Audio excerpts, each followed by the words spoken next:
Welcome, everyone. We're back with Class and Jules for episode 5, post-championship series edition. Jules, excited to have you back on. Excited to talk a little bit about the tournament, talk Chaos Redwoods, and talk about our other thoughts. We just finished up a great 3 weeks of PLL Championship series. Yeah, man, I'm excited to be back on here talking a little bit about it. It was definitely a fun 3 weeks. It kind of it felt long, but it felt short at the same time. And I know the guys definitely felt that way as well. Obviously, from the fan perspective, it was super exciting to see so much lacrosse condensed in a short amount of time and at such a high level. I think from our perspective, talking to the guys and really kind of knowing a little bit more about what's going on, I think it's getting missed how tough, physically that was for these guys. When you talk about the course of a season, last year playing 10 games over the regular season, and you kind of have that week to recover in between these games. And we saw how intense they were, how physical, especially this year, with the rules and how they're letting kind of things go. It's not easy to do. And how much that really takes a toll on you. I think we saw it over the course of the tournament and, talking to some guys, guys are definitely feeling it. So, I think that I just want to kind of comment a little bit on that. And, I've seen some people say they want to run the tournament back. Let's get it going in the fall. I'm like, man, that was not easy to pull off, definitely on the physical standpoint. Yeah, totally. And I think also like from that same standpoint, even thinking about, committing, 3 weeks like that where you're locked down, obviously, there's, very, very real possibilities that, throughout the fall and, maybe even to the spring, like we're still dealing, as a country and as a world with this pandemic. But, kind of locking down like that for 3 weeks, not everyone saw the behind the scenes of all the different COVID testing, all the precautions with even simple things is like, probably leaving your hotel room to, want to go grab a bite to eat. And so, that stuff can certainly be missed. And again, hats off to, the PLL medical team, the leadership of the PLL, for putting together and pulling this thing off. Because, when you think back, all the planning that it took for the last several months, it's a huge feat. So it's super exciting for the sport. Absolutely. And I think, talking about, how they really pulled it off, something that really went into it, like the mental side of it, right? Really being thoughtful about everything. And talk about the players, how hard it is to play a game, perhaps lose, perhaps not have a great game. A lot of guys I felt like, had, some ups and downs in the tournament. I think you can kind of really chalk that up sometimes to, talk about you play a game on Saturday, you have a full week to recover, look at the film, get in the training room, maybe go to the field, work on some things that maybe you didn't do well the last game. There's no time in the bubble to do that, right? You're playing that game, you're right into the next game. If there's a matchup that, you didn't do well against on Wednesday, and then there's another guy on Friday that, you have trouble with that you don't get to kind of strategize for, whatever the case is, and kind of fine tune those things, you're jumping right back into that. And I think, we talk about prevailed again in 2021. I mean, ultimately, I think this tournament was built for them. A team like that who really had the most chemistry coming out of last year and then into this season, adding some firepower with Zed and guys like Brad Smith, who definitely gelled pretty quickly and kind of were just plug and play guys almost. I think other teams saw, even with the Chaos, when we talk a little bit about them, how it took you guys some time to get going. Once you did get going, you found your stride a little bit, but a team like the Whips who had that stride the whole tournament, and then got to a point where it was crunch time, backs against the wall, you can fall back on that chemistry and the guys that can get the job done. Where, other teams are looking around a little bit to see who can kind of pull things off. It's just, they don't have that chemistry as much. And that's hard to pull a win off and pull a championship off without that time to kind of keep recalibrating and keep developing that chemistry. Yeah. And you can really think about it too, in terms of how, guys, kind of grow into roles, right? When you have 6 guys on the offense, like, as simple as like, all right, like, last 15 seconds of a possession, like who's the guy that's taking it to the rack, last end of a quarter, end of a half, end of a game, who are the guys that we're going to draw up a, pick and pop for, or, throw back to a, step down shot. And, some of the rosters, I think it was Chrome. I do think, we had a good amount of, additions and new faces on our Chaos team as well. Your team had some trades. new faces, new guys. And I think that certainly was a benefit to the Whips. When you think about, the veteran leadership with guys like Hawes and Chaney and, Jeremy Sievert, right, stepping up with a big goal. And then you got, Earhart and Coach Staggs, guys who have had, formed a nice core over the last several years.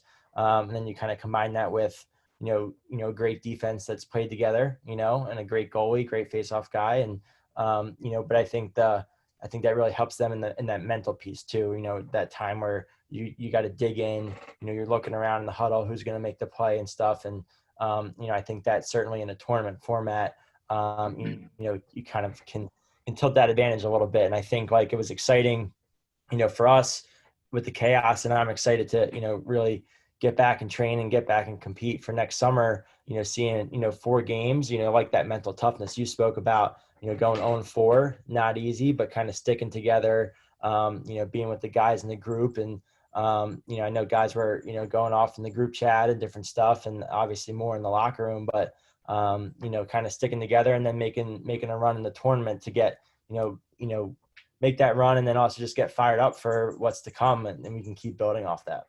Definitely. I mean, Deemer, talk a little bit about, what you guys are looking for 2021. How can you kind of keep building off this momentum?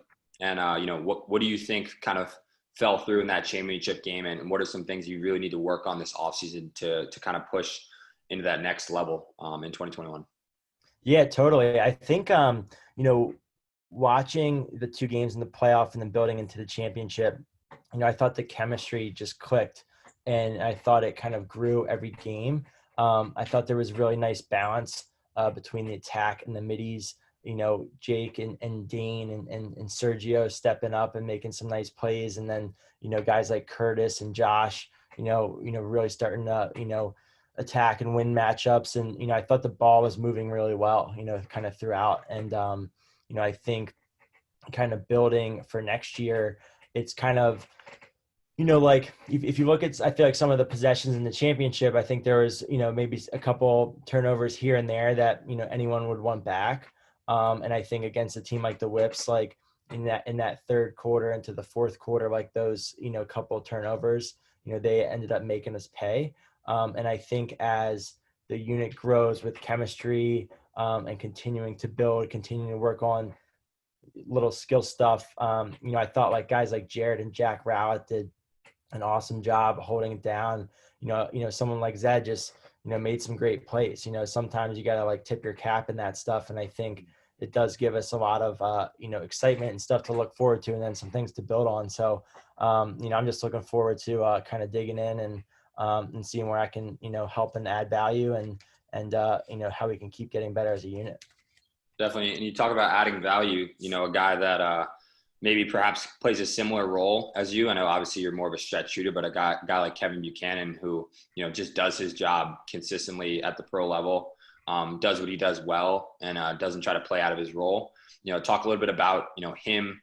Obviously he's not in the spotlight as much as maybe other players on the Chaos, but, obviously he's been around the pro game for a very long time, is very well respected across the game with it, excuse me, in regards to his peers. As far as the media goes, maybe doesn't get the attention as much, but I know we've touched on those kind of players, what they mean to teams as far as chemistry goes in the locker room, and how are they able to kind of stay around for so long without being in the spotlight. But on our side, we know how valuable those guys are. Yeah, totally. I mean, getting the 1 year playing with Kevin was awesome. Kevin's a Baltimore guy, someone that I remember, watching for USA in 2014, being kind of that lefty, compliment to Paul and guys on the right side. And, I think like and I can't speak to Kevin's game earlier as much in his career, but I know like he really had some nice pop to his step and, sweeping across the top side, turning the corner, having that box background. But what I noticed about Kevin's game is like he is very poised and makes good decisions, but he really takes pride in making guys around him better. So he really does the little things off ball, whether it's sealing a defender, whether it's picking and slipping, whether it's causing some confusion in the 2-man game. And that's someone for me that like, as I continue to work on, stuff in terms of my footwork and dodging and things like that, I take pride in some similar stuff as well. And I've learned a lot from Kevin and kind of watching how he's been able to use, some of those hesitations and pump fakes and even just some stuff in the two-man game that I think has allowed him to continue to extend his career. And I think watching him was motivating for me this tournament, because I think I can kind of step into that role, add some more in terms of some, stretch shooting and stuff, but I'm going to continue to keep working on in tight game and hands and feeding and stuff so that, guys like Austin Stats and Josh and, anyone playing on that left wing, I can, continue to work well with them with or without the ball. And I think Kevin's a great example for young players of a guy who continues to evolve his game and continues to, find ways to make an impact. Absolutely. And, talking about him a little bit and what he's able to do in his career. For us on the Redwood side, I just want to talk a little bit about, maybe some things we can do, have some guys more of that kind of chemistry kind of evolving on our offense a little bit. I think kind of looking forward towards 2021, I think that's a big thing on the offensive side of the ball. I thought, you saw it again from our defense as far as, kind of holding down the fort this season. I thought, similar to last year, we went down, specifically talking about this game versus the Whips, we went down again, by a wide margin to kind of start that game. And then, we're in a tough spot, kind of clawing back from there. Obviously the defense, held it down. Jack Neer does Jack Neer things, which is just, it's crazy to watch, honestly. Did the same thing last year. He's pretty much an attackman come championship time and, pulls off these goals and has these, takeaway checks and the energy that he brings to the table. And I think on the offensive side of the ball, I think if we can find more roles, like a guy like Kevin Buchanan, where we can start to work with each other off ball, the fades, the seals, things of that nature to kind of bring out other people's skill sets.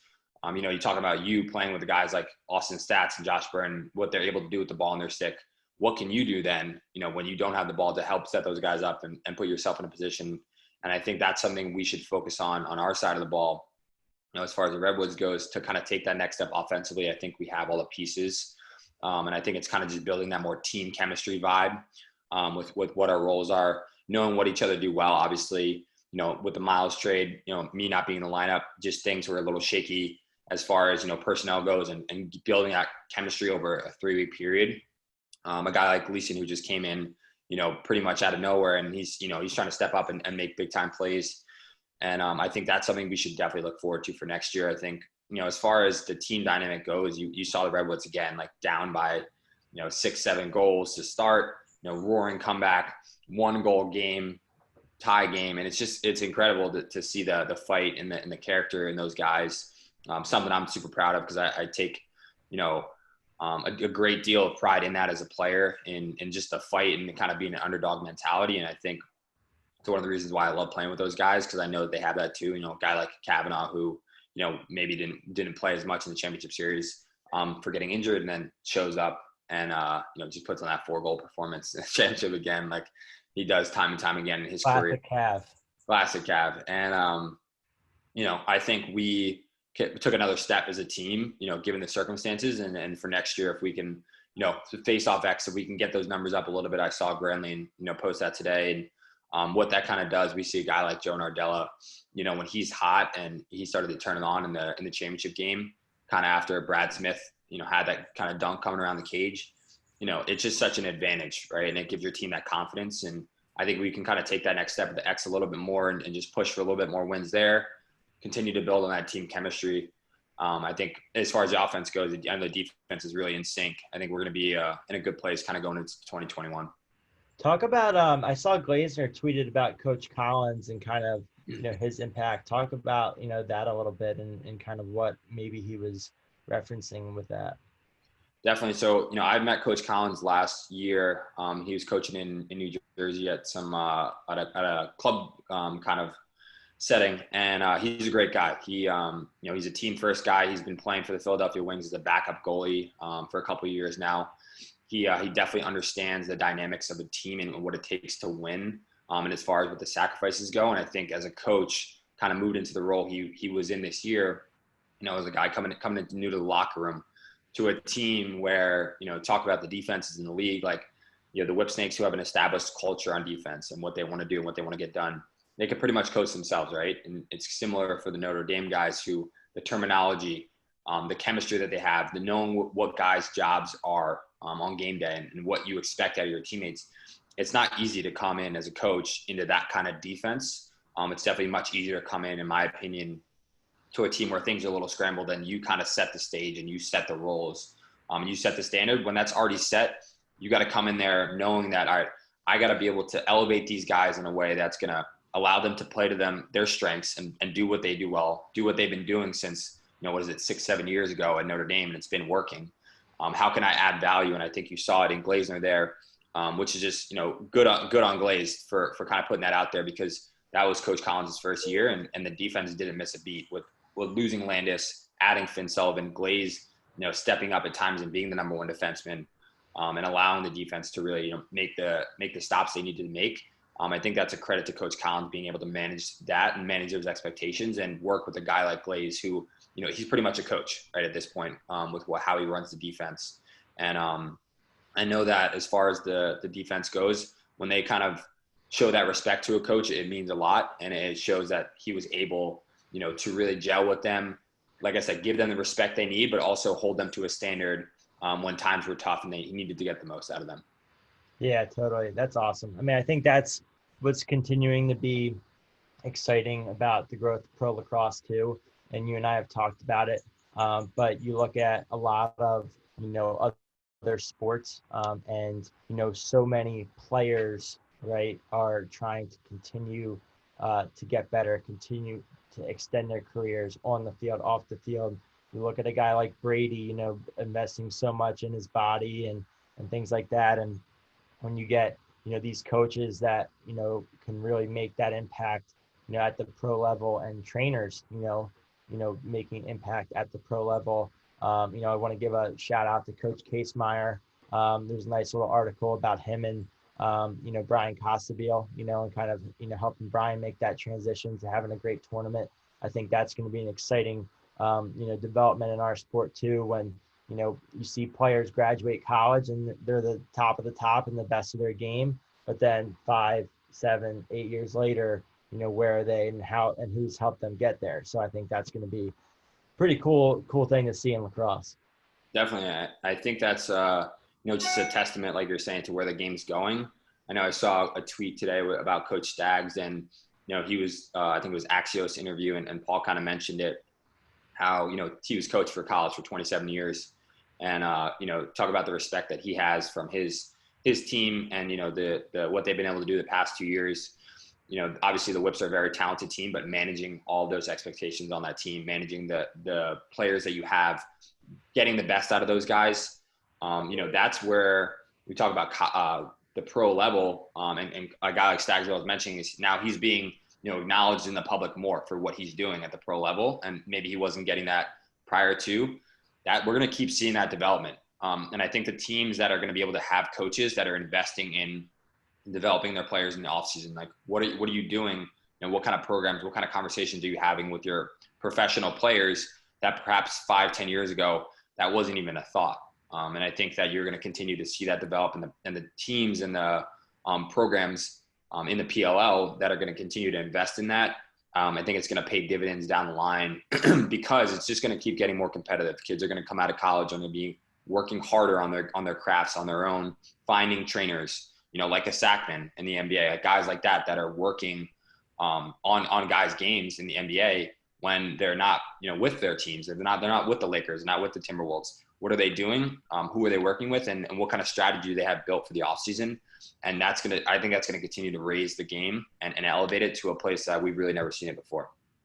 Yeah, and I think, Jules, like you and I have spoken about this, and I think one thing we both, pride ourselves on is having an open mind, right, and being open to feedback. And I think, for players that continue to grow, whether you're in middle school or high school, whether you're in college or whether you're trying to make that jump to pro or, other pro guys, right? It's like if you're open to people talking, about your game, about your technique, you will just naturally keep getting better. You will be thinking about things to get you better.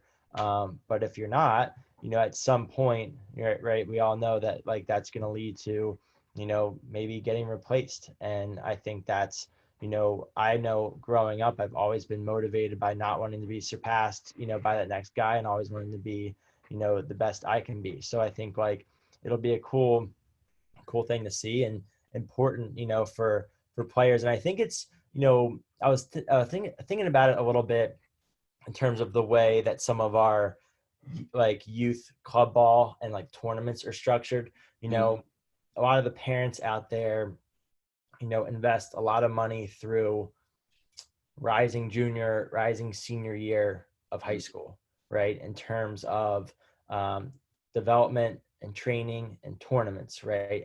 And then as soon as player commits, as soon as a player gets to college, right, there is, I think, a big drop off in terms of, kind of investing in that game in the off season. It's not saying that you're not going to college and you're not getting great training from your coaches and you're not getting great training from your staff. But when you're not there, and with how NCAA rules are structured, what are you doing? If you're just going out and shooting a bucket of balls, you're going to get the work and you're going to get the reps, but it doesn't mean that you're going to be able to actually assess your own technique. Doesn't mean that you're actually going to be able to like think about and make the changes, because everyone knows that sometimes having an extra set of eyes can be really beneficial. And that's the kind of value add that players who want to keep getting better and want to be legit college players and want to play pro ball are going to have to keep doing. Absolutely. I think it's, kind of an easy transition into talking about the championship game a little bit. Obviously, there's a lot of stuff that went on. One of the main storylines of that game was obviously Zed and him kind of coming on in that fourth quarter and doing what he did. But, a guy like Zed, I think he fits the mold of someone that went to college and, obviously was an immensely talented player coming out of high school. But when he got to college, I think we talk about reading with the articles with Stars and what he says about him and what they did to invest in him academically and kind of prioritizing that, not over lacrosse in a way, but, just making sure that he had the resources and the ability to get the degree that, he ultimately went to college for. And I think that gets missed a little bit in terms of, the commitment you have during the school year at these universities, these high end, not just, I went to school like Rutgers, like the commitment there academically is high. You're talking about a Harvard, a UVA. These schools are at Georgetown. They're demanding a lot out of you, Duke, as far as academics go. And if you can't balance that, and if you can't find the time to put in the work outside of your academics, right, then you're just naturally not going to be, able to produce on the field and do as much on the field as you might want during your college career. And I think Zed is someone that perhaps maybe put more time in academically. And now that he's not, in university anymore, has more time to focus on his craft. And the free time he has is the same free time these kids have in these off seasons, right? These chunks of time during December, during summer break. What are you doing during that time to really maximize your game and put in the work? Because I think you see it with a guy like Zed. Now he's got the free time. He just shows up and he leads the PLL in scoring. Not that he couldn't have done that in college, but perhaps he was more focused on academics. And you talk about these coaches and these trainers in the offseason, it doesn't stop when the club circuit's over, right? When you get to college, like that's really when it's time to sink your teeth in, find the time during the year that you have to really get better. I know for me, that time was December, right? It was definitely the summertime. But when we went home from December break, I think we kind of finished up. It was like December 7th, 8th, and I kind of got home the 10th. From December 10th to January 10th, that's where I was fine-tuning everything from the fall with my trainer in the weight room and with my brothers on the field who were kind of the guys looking after me as far as helping me. And then coming back and really punching spring in the face. And I always made sure that was something I took pride in because my coach, emphasized it so much. He was like, what are you going to do for the next month? You're either going to get worse or you're going to get better over this next month of time. We've worked out all fall. We've taught you guys the fundamentals. We've harped on different aspects. You've trained with your strength coach. Are you just going to lose that for the next month? Or are you going to take another step and come back in the spring ready to go? And I think guys, they kind of take their foot off the gas during the summertime, the winter time. And then during the school year, you're focused on academics sometimes, right? It's hard to find the time to put in extra work. I know I had to structure my schedule to make sure I had like 2 days during the week that were like blocks of time. I knew I was going to be on the field with myself or with, a couple of my other teammates to work on those skills during the fall. But it's really the summertime and the wintertime where I got my full, dose of extra work and, improving the things I needed to improve to become the player I wanted to become. Yeah. And I think, I've even found it with stuff like, nutrition and some different things, like things that don't naturally come as like your loves or things that you love doing. Like it is important to build that structure and routine early on so that you can get in that groove, and then it will be, I think, more enjoyable from that. And then if you can kind of spark that, like where you're feeling such a way that like you don't want to lose that feeling, that's what kind of naturally gets you out into the field. Like for me, like I probably like middle of high school and like, late high school, like going out to the field for me, like became a thing that I really just enjoyed doing, to where like I didn't have to plan.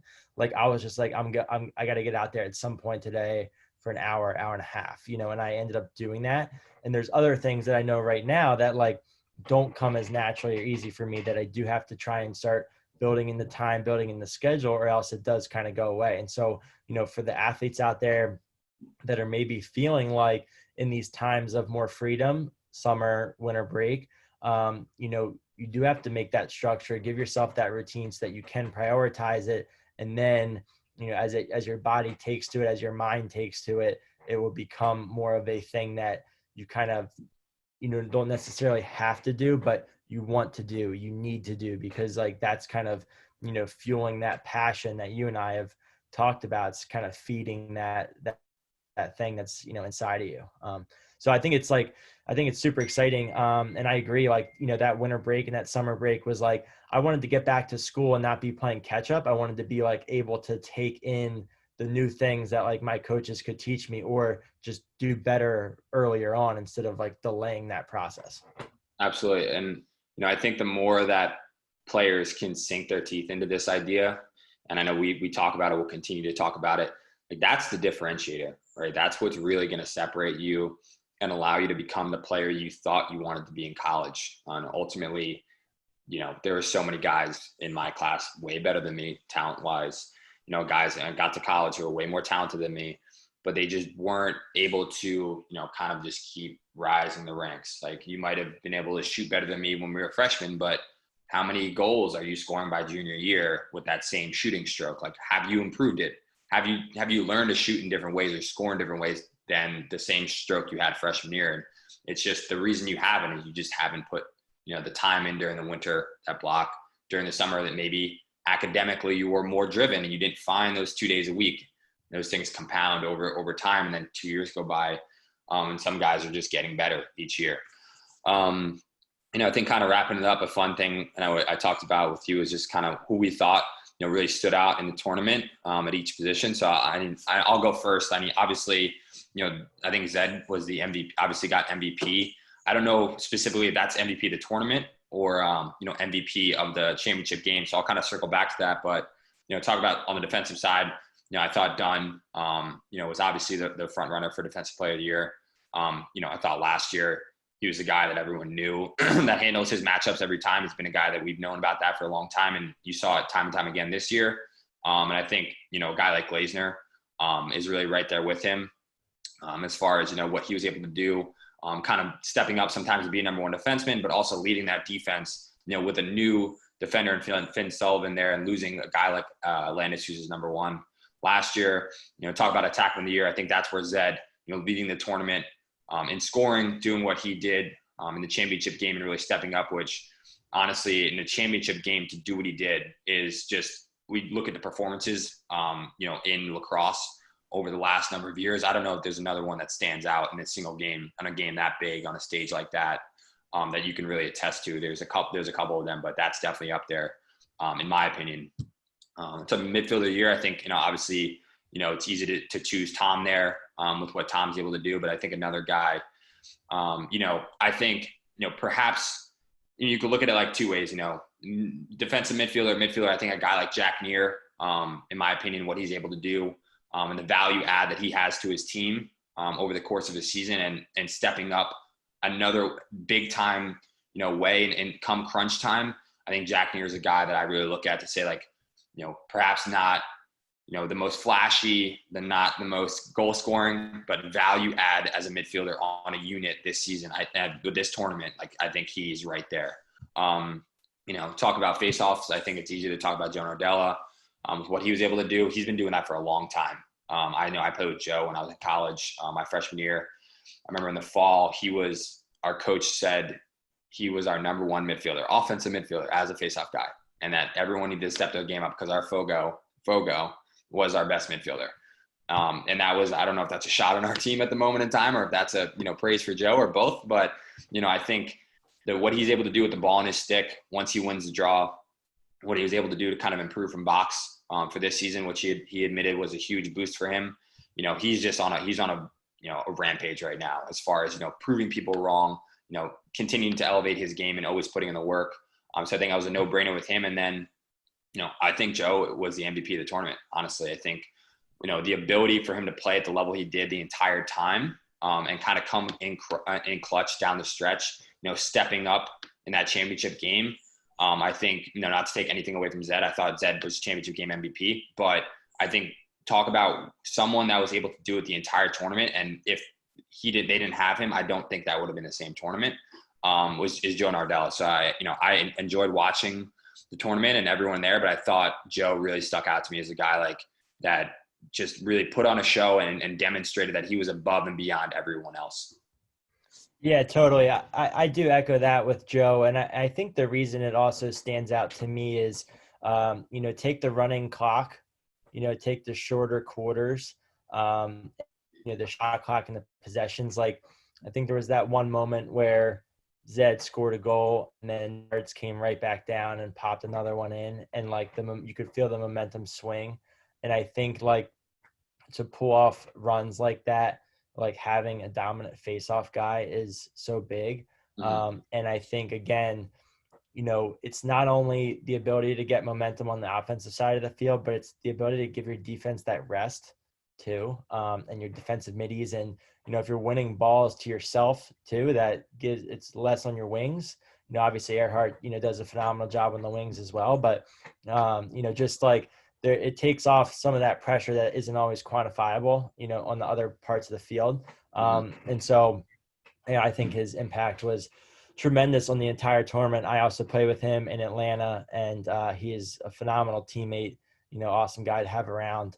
I thought Blaze Riordan, did an incredible job all tournament. And I think the way that he handled himself after that first game and, the mic'd up stuff, I think was really admirable, and also just, motivating for me as a teammate of guys I want to keep going in the battle with, and I think what he's done, for our team is really impressive. And Kyle is an amazing goalie as well. And, he's been locking it down for their defense too. So definitely want to give him a shout out as well. Defensively, I do agree in terms of Matt Dunn. I think he handled all his matchups extremely well. I think, even after talking to him last week on our last episode and hearing how, even if he would want that number one guy all the time, maybe there's a game or two where it's a better fit for another guy. I think that also speaks to his humbleness, as an athlete, and ability to, keep doing what's best for the team, even though he's that, number one cover guy in a lot of, situations. I also want to give a shout out to, Jack Rowlett, because I feel like he's someone that really and I saw it playing with him last year, but then just having to watch these 3 weeks, seeing the way he, ran around the field and, took on matchups, competed against, some of these guys, he's just the ultimate warrior. And, that really, really, I think showed. And, he's someone, and even some of the ground balls that he would pick up and some of the plays and throwing checks while, not always sacrificing position, but, definitely taking chances here or there. Just someone that I think stuck out to me. I think, Hawes and Schreiber, I think were on another level throughout the tournament. I think obviously, big shout out to what Zed did throughout. I love seeing, Josh Byrne, step up in the last couple games. But, just in general, and always, seeing what Rambo does. I mean, I just love the way that Rambo facilitates the offense, and works off of the guys and steps up and, has his swagger when needed. And then also, is able to, let other guys do their thing too. And I think that's really cool to see in a, offensive leader as well. So it was a great tournament. It was, obviously bittersweet to watch, but, as someone who loves lacrosse, it was exciting, and it fires me up. I'm sure it fires you up for next summer, and just to, to get back to it, keep rehabbing, and get after it next summer. Yeah, there's obviously, like you said, so many tremendous players in the tournament. And it's exciting to watch as, a fan, but also someone, both of us who are pretty competitive guys, to, feel that motivation. Like, we wanted to be out there and playing with those guys and be on the big stage. And, we have a long off season now, and we've had the kind of the 3 weeks where maybe last year, you come off this kind of tournament, like your body's hurt, and like mentally, when you don't, win the championship and you lose a big time game, like those things kind of carry over a little bit and kind of have that prolonged, all right, I want to get back into it. This is the first off season I felt like I'm fresh. I'm fired up, and I want to, get to my training right away. And just because we haven't been playing, and that's kind of a, fun for me, a fun, different challenge, and exciting. So I'm definitely pumped to kind of see how that kind of goes over the next few months and continue to build into 2021. Awesome. Well, thanks everyone for tuning in. Appreciate you checking out episode 5. Episodes 1 through 4 are available as well if you want to, tune into those. And stay tuned, as we'll hopefully be rolling out some new series and new episodes in the coming weeks. Thanks for all your support and feedback. Jules, as always, I'll talk to you soon. Talk to you soon, brother.